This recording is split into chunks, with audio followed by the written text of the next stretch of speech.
At my father's funeral, while everyone was quiet, heads bowed, my sister leaned over and whispered something that made my blood run cold. "He left you nothing," she said, loud enough for a few people around us to hear. "You never meant anything to him." I didn't react. I didn't even turn my head. I just stared straight ahead, my hands clenched in my lap. My stomach twisted, but I wouldn't give her the satisfaction of seeing me crack. I had come to say goodbye, to pay my last respects, even if my relationship with my father had been complicated, distant, mostly silent, sometimes painful. But I never expected cruelty from my own sister. Not today. Laura always knew how to twist the knife. She was my father's favorite, the golden daughter who could do no wrong. She inherited the business, the house, the trust. I inherited nothing but silence. After the service, the lawyer confirmed it. Everything had been left to Laura. Every last dollar. She sat there smug, pretending to mourn, but her eyes sparkled like she had won some prize. I stayed quiet. What was the point in arguing with the dead? But just as the lawyer began packing up his papers, a nurse I'd never seen before stepped forward. She looked nervous but determined, holding a small white envelope. She said, "Are you Amir Thorne?" I nodded. "He asked me to deliver this to you, and only you." And that's when everything changed. I hadn't seen my father in nearly 2 years before the funeral, not since our last conversation ended in silence. No yelling, no final blowout, just the quiet disappointment of two people who had never really understood each other. His name was David Thorne. To most people, he was a respected man, a sharp businessman, co-founder of a financial firm, a donor to 3 local charities, and the face of control and order.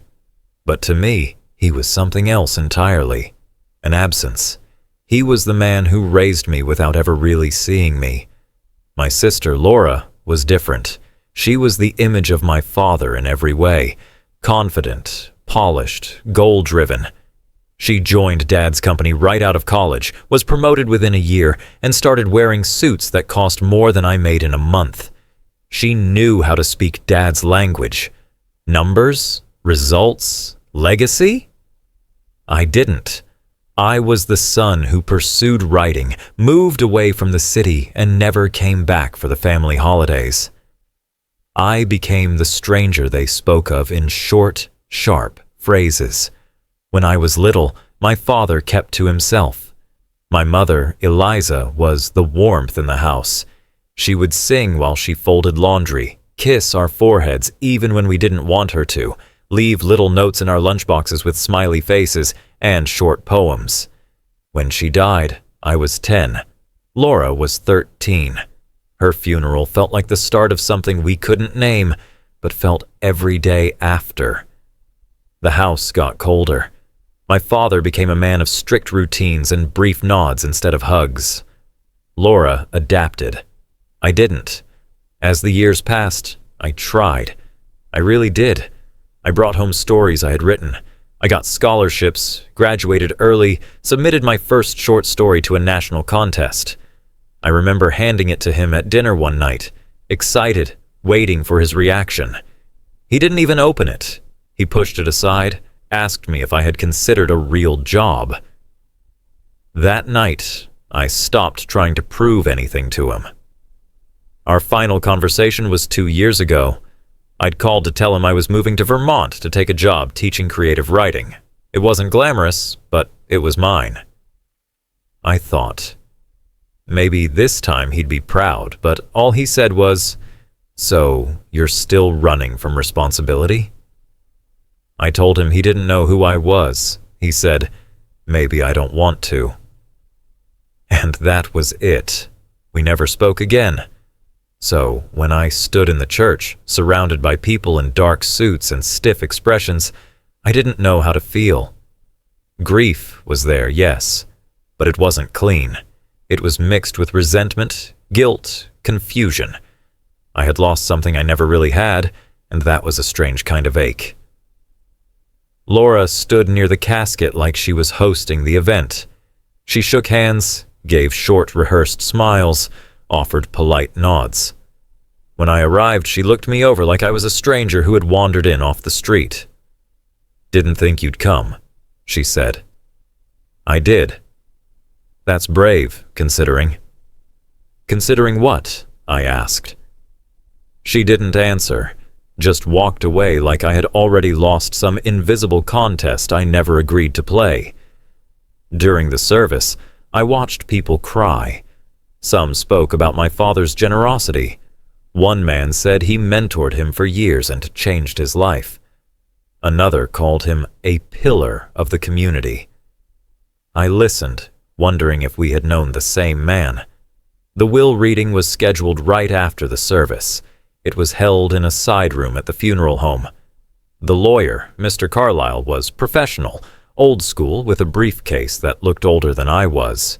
He greeted us, opened a folder, and began reading. To my sister, everything. To me, nothing. No explanation.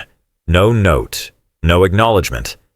I expected disappointment, but somehow hearing it out loud still hit harder than I imagined, like he had taken one last chance to erase me.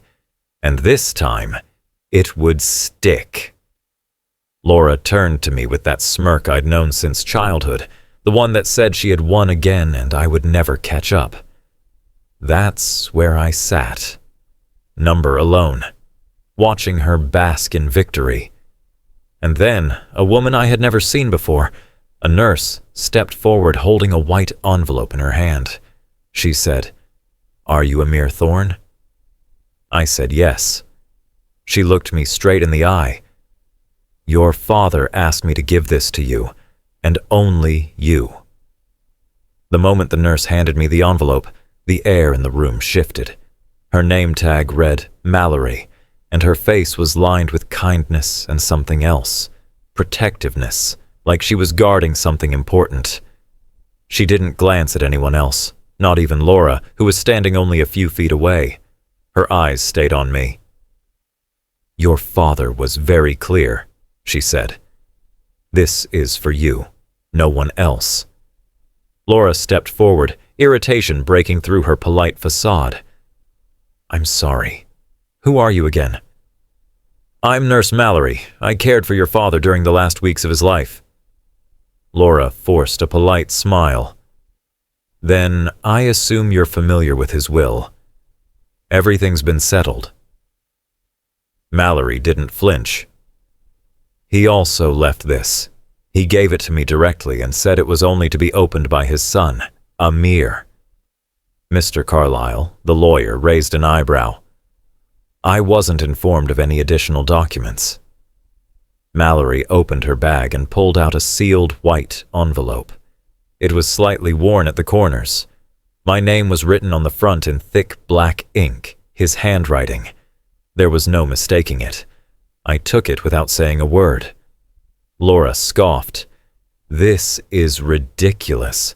Probably some sentimental nonsense. Doesn't change anything." I turned to her, calm on the outside but fighting to keep my voice steady. "Then why do you look nervous?" She didn't answer. I sat down and stared at the envelope. My fingers trembled, but I held it tightly.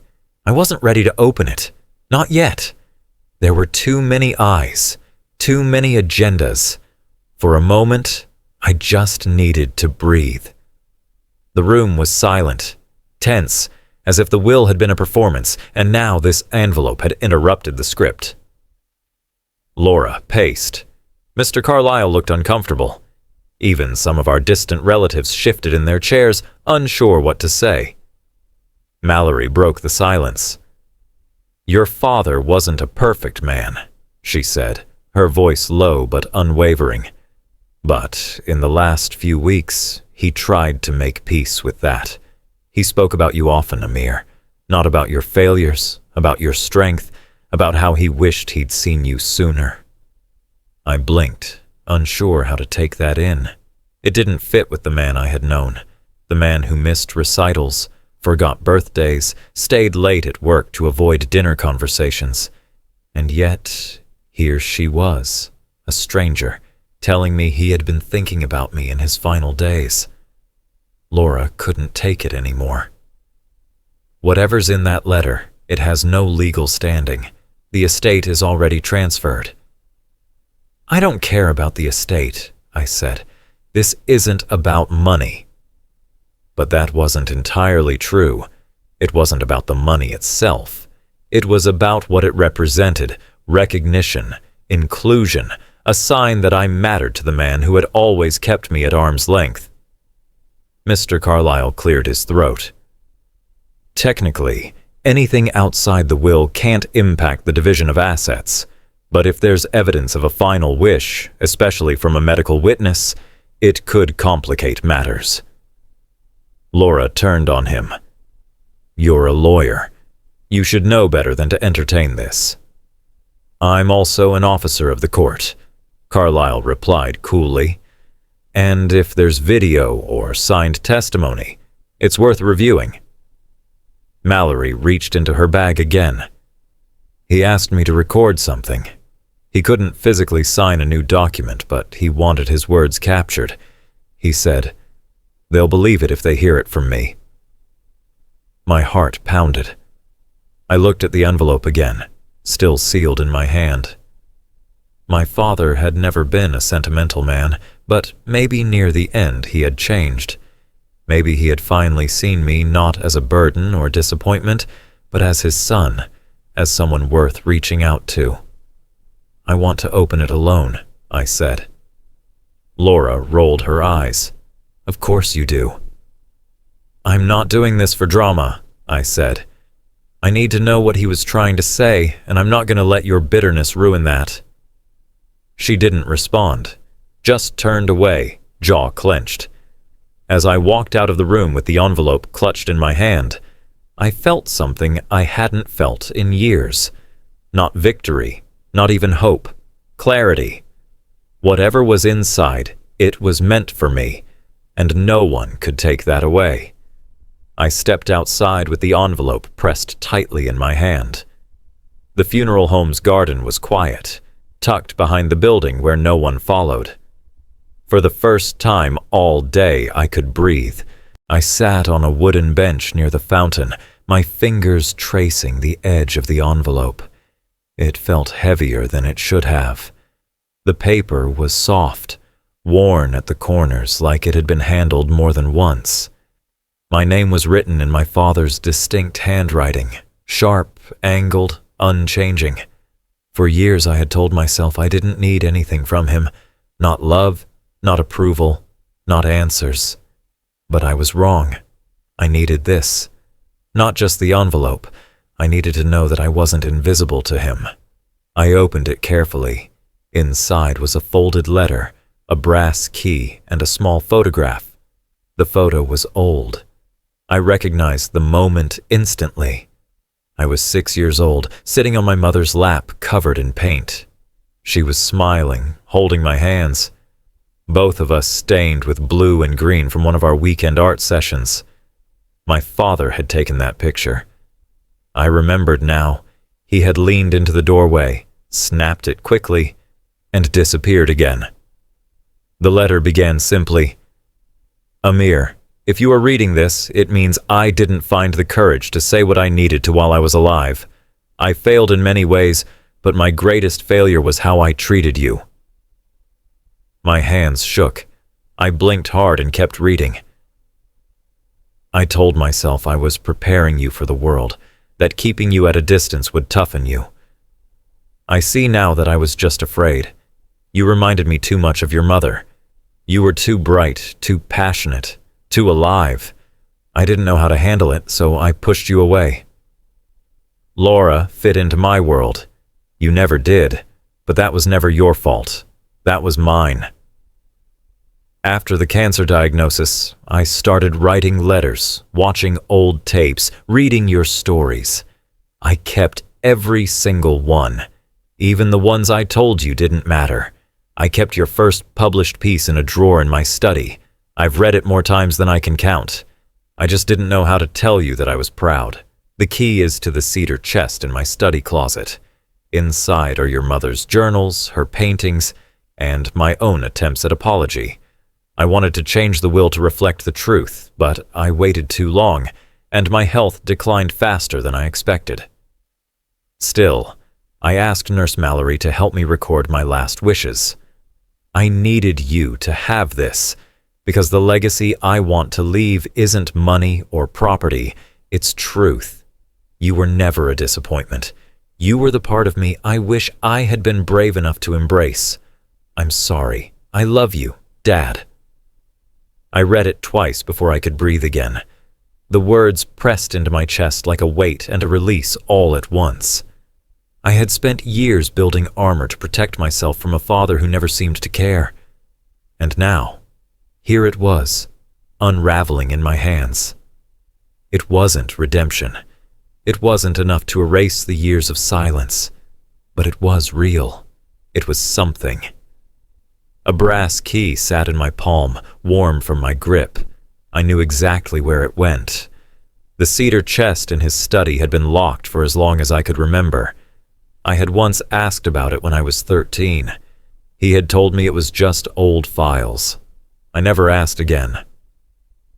I stood up and looked back at the funeral home, where Laura was likely still arguing with Mr. Carlyle, trying to maintain control. She had always been obsessed with control, with being the one who won. But this wasn't a game anymore. This was something she couldn't touch. I walked to my car, heart racing, not from fear but from a strange, powerful pull. I wasn't sure what I would find inside that chest, but I knew it was meant for me. Whatever my father had hidden there, it would not be numbers or contracts. It would be pieces of him, pieces of her, pieces of me. This wasn't about reclaiming an inheritance. It was about reclaiming a history I had been shut out of, a voice I had long believed didn't exist. And now I was finally ready to hear it. I drove straight to the house, not to the cemetery, not to the reception. I had nothing left to say to Laura or anyone else circling like vultures around my father's estate. The Thorn house sat quiet at the top of its long driveway. It looked exactly the same as when I left it 10 years ago. Gray stone, white shutters, sharp corners that made it look more like a courthouse than a home. The porch creaked under my shoes as I unlocked the front door. Inside, the air was still. The furniture was untouched, staged for showings or inheritance photos, but I knew the way. My steps found the path to the study without thinking. His study had always been off limits. When we were kids, we weren't even allowed to peek inside. Even after I was grown, the door remained mostly shut. It had always felt like a vault built around his private life, his real one, the version he never shared. I stepped inside. The room smelled faintly of cedar and paper. His desk was neatly arranged, no dust, no disorder. Everything had its place.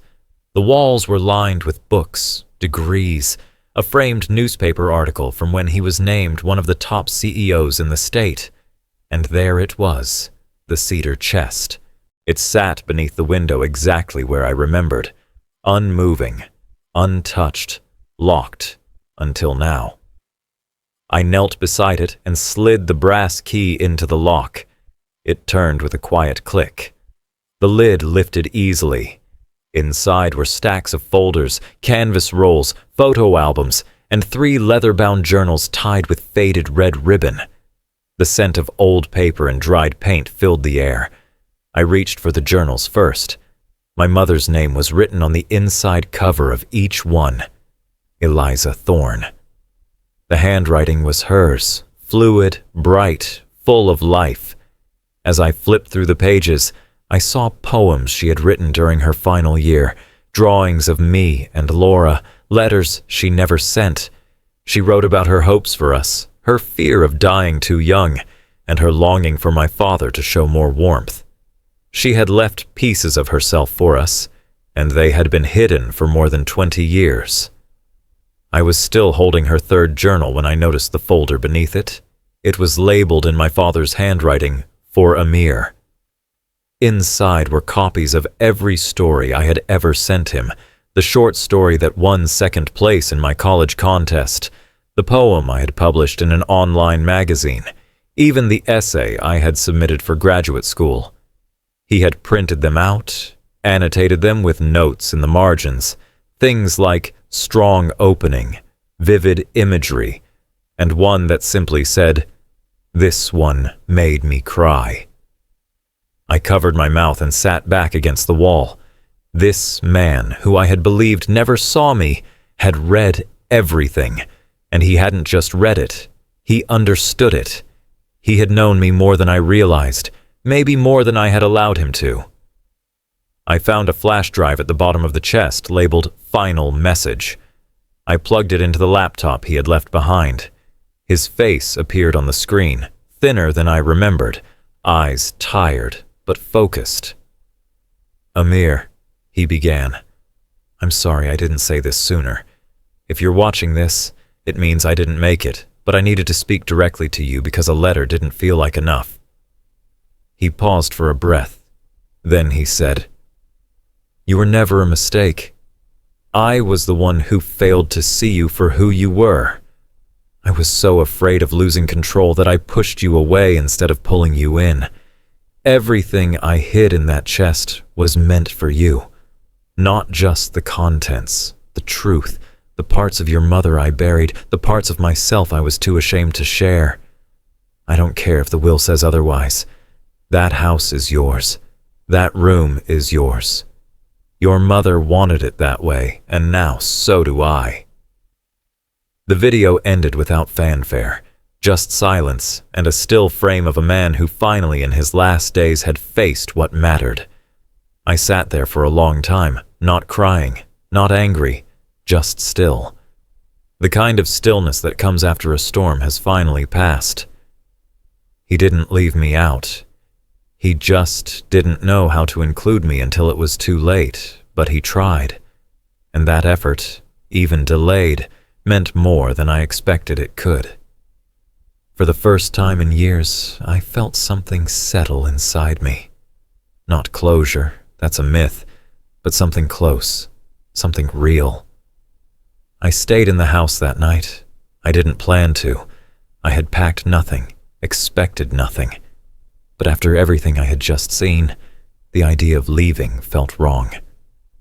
I made a bed on the couch in the living room and let the weight of the day settle into my chest. It wasn't grief exactly, or at least not the kind I had expected. It was more like something heavy unraveling inside me. In the morning, I walked back into the study and opened my mother's journals again. I read until the sun rose. Her voice came through every page with warmth and wit and fierce love. She had wanted us to grow up brave. She had worried about how we'd manage without her.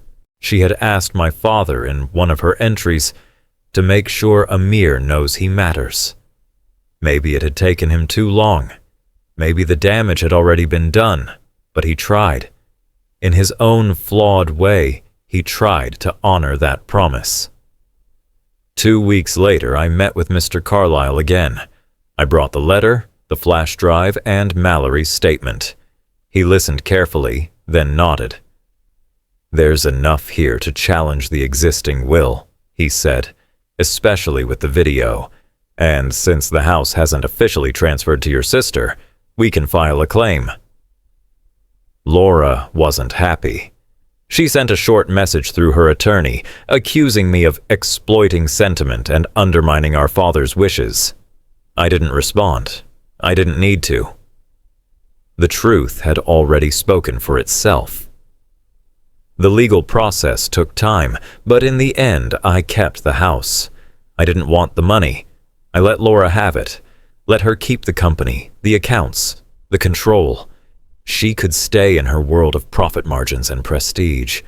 I had something better, Something she never noticed was missing. The legacy my father left me wasn't measured in dollar signs. It was measured in understanding, in regret, in effort, and in that small, simple word he had never said before: love. I turned the study into a writing room, not just for me, but for others. I opened it twice a week as a creative space for young writers who had no place to go. We read my mother's stories. We painted. We laughed. We wrote things that felt too honest and too raw for classrooms or workshops. It became something real, something alive. One day, I found a folder hidden in the bottom of the chest I had somehow missed. It was filled with letters my father had written, but never sent. Some were addressed to me. Others were notes to himself. They weren't polished or even coherent in places, but they were honest, and they showed a man who had spent the last months of his life trying to understand who he had been and who he had hurt. That was the thing I never expected, not just the apology, but the effort behind it. He could have died with the same silence he lived in, but he didn't. He asked a nurse to deliver something no lawyer could. He chose words over wealth, meaning over inheritance. That choice rewrote the end of our story. Months later, I published a book, a hybrid memoir, half my writing, half my mother's journals and artwork. At the center was my father's letter. I titled it, "The Chest Under the Window, A Son's Inheritance." It didn't hit bestseller lists. It didn't make headlines, but it found readers. One day at a book event, a teenage boy walked up to me, clutching his copy like it was something fragile. He asked, "Did your dad ever read your stories while you were still writing them?" I paused for a moment before answering. Then I said, "He did, just not when I needed him to." He nodded like he understood something I hadn't expected him to. That was the truth of it. Some people find their way back too late to change the past, but not too late to leave something meaningful behind. My father didn't raise me with words, but in the end, he left me his. And in choosing to open that envelope, I finally opened the part of my life I thought had been sealed forever. And maybe that's what matters most. Not how a story starts or even how it falls apart, but how we choose to carry the truth forward once we finally have it in our hands. If this story spoke to you, if it reminded you of someone you've loved or lost, please take a second to like the video, share it with someone who needs to hear it, and leave a comment below. I read everyone, and your stories matter too. And if you want more real stories that stay with you long after they end, subscribe to the channel and turn on notifications so you never miss the next one. Thank you for being here.